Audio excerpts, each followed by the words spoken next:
بسم الله الرحمن الرحيم الصلاة والسلام على أشرف الأنبياء والمرسلين سيدنا ونبينا محمد ابن عبد الله وعلى آله وصحبه من تبعهم بإحسان إلى يوم الدين. Mutane jiya suna ta bugowa suna tambayan fassarar mafarkin mai yin atishawa.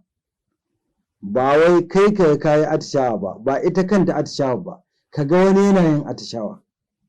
Saboda haka mutane su kula da Hausanmu, akwai mai yin atishawa, akwai kuma kai kaga kana yin atishawa, akwai kaga kai gani kai wani yana yin atishawa. Wannan shine babin da muke akai a yanzu.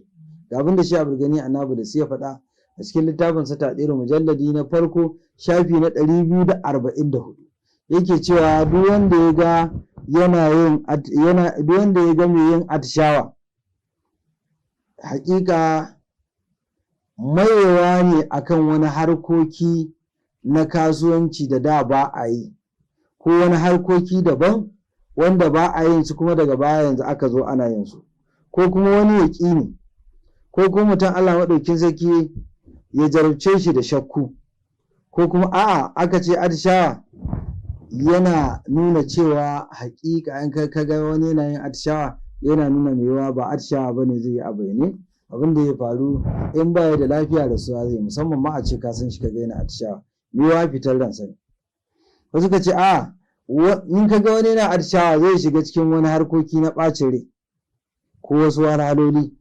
Mawarki da yake da alaƙa da atishawa jama'a yana da bayani da yawa, so da mutane suna ƙorafin aka yi bidiyo mai tsawo ba sa iya ɗauko shi ko kuma su kalle saboda halin tattalin arziki da aka ciki. Saboda haka mutane sai dai su ci gaba da bugo waya, yiwuwa su ƙara samun wani bayani. Wallahu a'lam.